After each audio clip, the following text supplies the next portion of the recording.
அனைவருக்கும் வணக்கம். நம்ம மக்கள் தொகை கணக்கெடுப்பு 2027க்கான சுய கணக்கெடுப்பு நம்மளோட விவரங்களை நாமளே உள்ளிடுறது தான் இந்த இதை பார்க்க போகிறோம். எப்படிங்கிறத ஃபஸ்ட்டு நம்மளோட மாநிலம் தமிழ்நாடை தேர்ந்தெடுத்துக்கணும். அதன் பிறகு பார்த்திங்கன்னா நம்ம கேப்சா உள்ளிடுற மாதிரி இருக்கும். அது பார்த்திங்கன்னா கேபிட்டல் ஸ்மால் லெட்டர்னு இந்த மாதிரி கலந்து வரும். அது புரியலை அப்படின்னா நம்ம ரெஃப்ரெஷை கொடுத்துக்கலாம். பின்னாடி பார்த்திங்கன்னா இப்படி உள்ளே நுழைஞ்சிரும். உள்ளே போனதுக்கப்புறம் குடும்பத் தலைவர் ஆண் அல்லது பெண் யார் வேணாலும் இருக்கலாம். அவங்களோட பெயரை ஆங்கிலத்தில் தான் போடணும், தமிழில் போட முடியாது. இப்போ உதாரணத்துக்கு என் பெயரவே போட்டிருக்கேன் அதில். அடுத்தது ஃபோன் நம்பர். ஒரு சென்சஸுக்கு ஒரு ஃபோன் நம்பர் தான். அதை உள்ளிட்டுட்டு பின்னாடி உங்களுக்கு என்ன மெயில் அட்ரஸ் ஆப்ஷனல் இருந்தால் கொடுங்க, இல்லாட்டி தேவையில்லை. கொடுத்து வெரிஃபை அண்ட் ப்ராசஸ்ன்னு கொடுத்தீங்கன்னா அடுத்த கட்டத்துக்கு ஓடிபி நம்ம மொபைலுக்கு வரும். அந்த எண்ணை என்ன அப்படிங்கிறத நம்ம உள்ளிடுற மாதிரி இருக்கும். அந்த எண்ணை என்னங்கிறத 6 இலக்க எண் வரும். அந்த எண்ணை உள்ளிடணும். 6 இலக்க எண்ணை சரியாக நம்ம உள்ளிட்டு வெரிஃபை ஓடிபி கொடுத்தோம்னா மேலே அதுக்கு முன்னாடி நம்ம லாங்குவேஜை செலக்ட் பண்ணணும். அதில் தமிழ்ங்கிறத தேர்ந்தெடுங்க, கடைசிக்கு முன்னாடி இருக்கும். வெரிஃபை ஓடிபி கொடுத்துட்டோம்னா இந்த மாதிரி மேப் ஒன்று ஓப்பன் ஆகும். இதுதான் உள்ளதிலே நம்ம கவனிக்க வேண்டிய ஒன்று. அதற்கு முன்னாடி நம்ம அது மாவட்டத்தை உள்ளிடணும். அடுத்தது அஞ்சல் குறியீடு. நம்ம 639201 தான் நம்ம ஊருக்கு. அதுக்கு கீழே இருக்கிற முக்கிய நில அடையாளத்தை உள்ளிடணும்னா நம்ம ஊர் கொத்தப்பாளையத்தை உள்ளிடணும். கொத்தப்பாளையத்தை உள்ளிட்டோம்னா அதிலே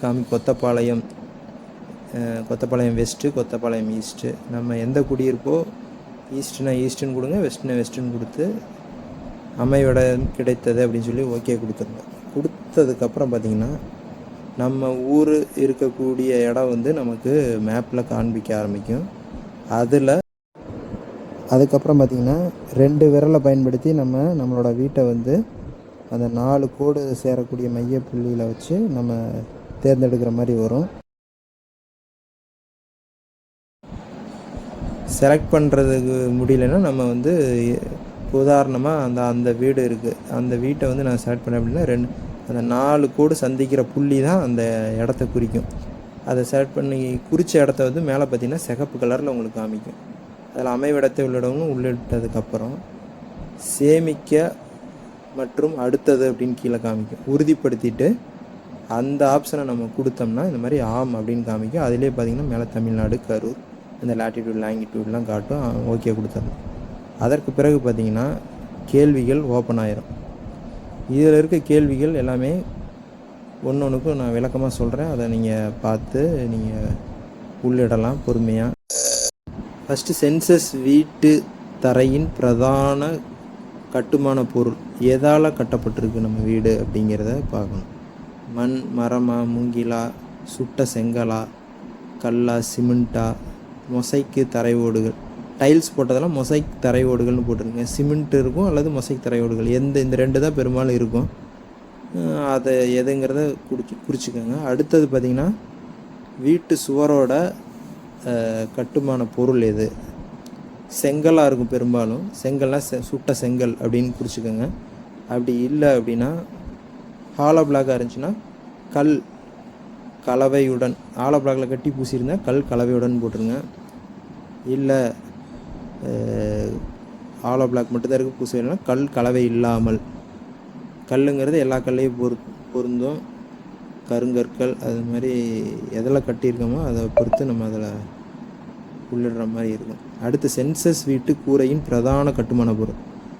மேற்கூரை எதால் ஆனது அப்படிங்கிறத கேட்கணும். புல், ஓலை, மூங்கில் அந்த மாதிரி இருந்துச்சுன்னா அந்த மாதிரி அந்த ஆப்ஷனை கொடுக்கலாம். இல்லை பிளாஸ்டிக், பாலித்தீன் அந்த மாதிரி இருக்கும். பெரும்பாலும் காங்கிரீட்னா காங்கிரீட்டு, இல்லை ஹாஸ்பிட்டாஸ்னால் அதுக்கு மேலே இருக்கக்கூடிய உலோக ஹாஸ்பிட்டாஸ் தகடுகள் அந்த மாதிரி இருக்கிறத நம்ம குறிக்கிற மாதிரி இருக்கும். அது எதுங்கிறத நம்ம பார்த்து பொறுமையாக குறிக்கணும். அடுத்து சென்சஸ் வீட்டின் நிலைமை.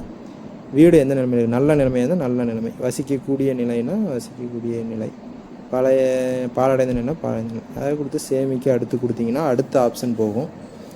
இதில் பார்த்தீங்கன்னா உங்களுக்கு குடும்பத்தில் சாதாரணமாக வசிக்கும் நபர்கள் மொத்த எண்ணிக்கை அதில் பார்த்தீங்கன்னா இப்போது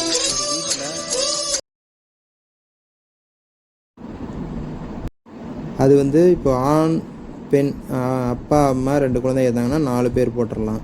இல்லை தாத்தா பாட்டி அப்பா அம்மா குழந்தைகள் இருந்தாங்கன்னா நம்ம வீட்டில் வசிக்கக்கூடிய எத்தனை பேர் இருக்காங்களோ அத்தனை பேரோட எண்ணிக்கை அதில் போடணும். அடுத்து வீட்டு தலைவரின் பெயர் தேர்ந்தெடுக்கப்பட்ட அதில் பார்த்திங்கன்னா தமிழில் கொடுக்கணும். நம்ம என்ன பேருங்கிறத தமிழில் அடித்து ஆணாக இருந்தால் ஆண், பெண்ணாக இருந்தால் பெண் அப்படிங்கிறத கொடுத்துக்கலாம். அடுத்து பார்த்திங்கன்னா ஷெட்யூல் வகுப்பு, ஷெட்யூல் பழங்குடி, மற்றவை. எஸ்சியாக இருந்தால் ஷெட்யூல் வகுப்பு, எஸ்டியாக இருந்தால் ஷெட்யூல் பழங்குடி, மற்றவையாக இருந்தால் நம்ம மற்றவை அப்படிங்கிறத போடுற மாதிரி இருக்கும். அது அவங்கவுங்க அந்தந்த வகுப்பு நிலைக்கு தகுந்த மாதிரி போட்டுக்கோங்க. வீட்டின் உரிமை நிலை, நம்ம வீடு சொந்த வீடா, வாடகை வீடா, அந்த மாதிரி எதுங்கிறத பார்த்து போடுற மாதிரி இருக்கும். அடுத்து பார்த்திங்கன்னா வீட்டில் உள்ள அறைகளின் எண்ணிக்கை வீட்டில் பார்த்திங்கன்னா சமையலறையும் குளியலறை, பாத்ரூம் இந்த 2ஐயும் கணக்கிடக்கூடாது. ஹால்,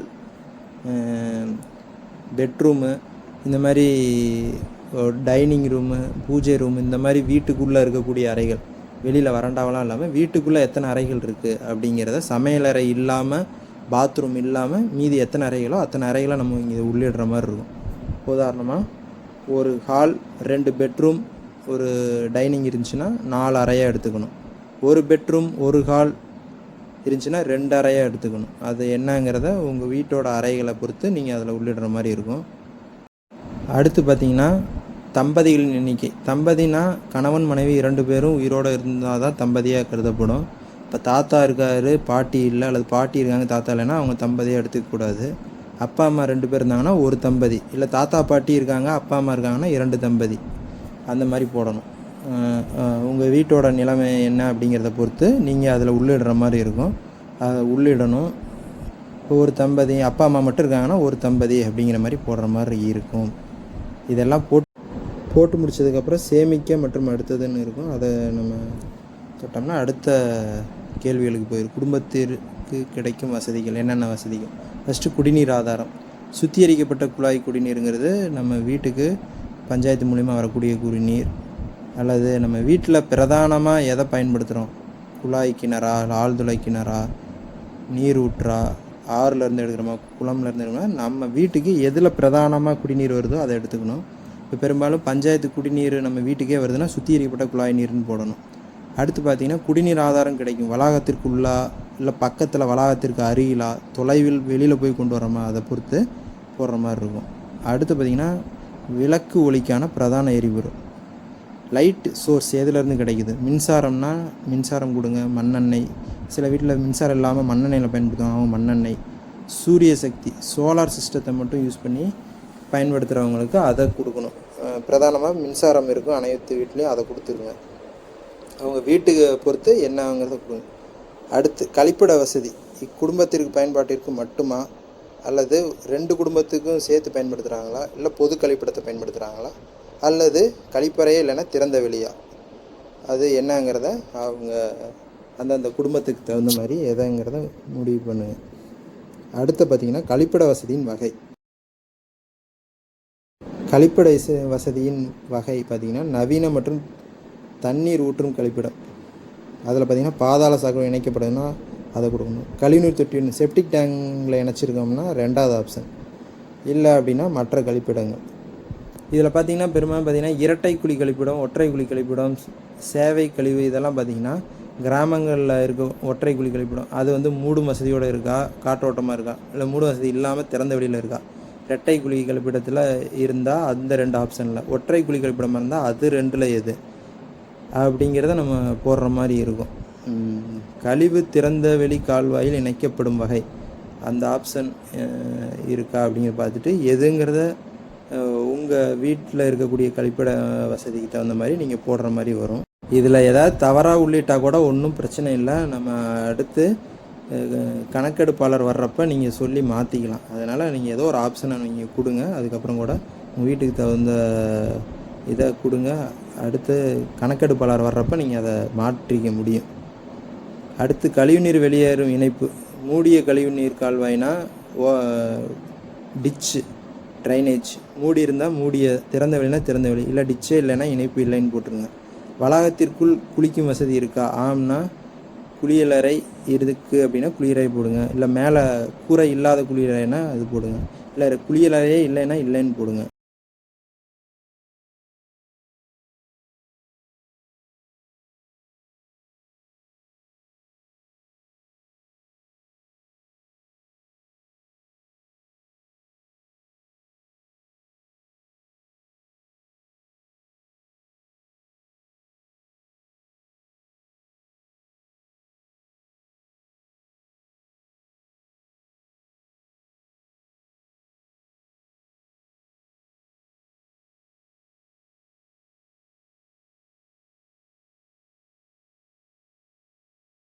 ஃபீச்சர் சமைச்சா இல்லைன்னா இரண்டாவது ஆப்ஷன் வீட்டுக்கு வெளியில் சமைக்கிறோம் அப்படின்னு.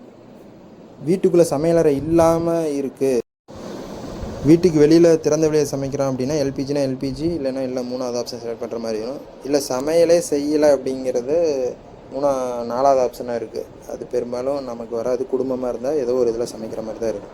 சமையலுக்கு பயன்படுத்தும் பிரதான எரிபொருள் விறகுல சமைக்கிறோமா அதிகமாக, இல்லை வைக்கோலா, அது மாதிரி மண்ணெண்ணெயா, சமையல் எரிவாயுவா, மின்சாரத்தில் சமைக்கிறோமா, சாண எரிவாயா, சூரிய சக்தி அப்படிங்கிறத எதில் செலக்ட் பண்ணணுமோ அதை செலக்ட் பண்ணுற மாதிரி இருக்கும். ஏதோ ஒன்று செலக்ட் பண்ணலைனாலும் அடுத்த ஆப்ஷன் போக முடியாது.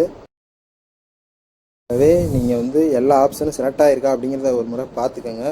கீழே சேமி மற்றும் அடுத்தது சேமிக்க மற்றும் அடுத்து அப்படிங்கிற ஆப்ஷன் வரலைன்னா செக் பண்ணிக்கோங்க. அடுத்து குடும்பத்தில் உள்ள சொத்துக்கள் அப்படிங்கிறது ஒன்றும் இல்லை, வானொலி. ஃபஸ்ட்டு வானொலி ரேடியோ மூலம் மட்டும்தான் எஃப்எம் கேட்போம், ரேடியோ கேட்போம் அப்படின்னா முதல் ஆப்ஷன். கைபேசி அல்லது ஸ்மார்ட் ஃபோன் மூலம்னா 2வது ஆப்ஷன். இதர சாதனங்கள் மூலம்னா 3வது ஆப்ஷன். இல்லை இது எதுவுமே இல்லைன்னா இல்லை.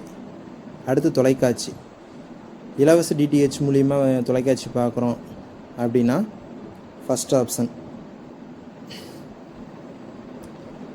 இல்லை ஏர்டெல்லு, சன் டைரக்டு, டாட்டா இந்த மாதிரி டிடிஹெச்னா தனியார் டிடிஹெச்னா 2வது ஆப்ஷன்.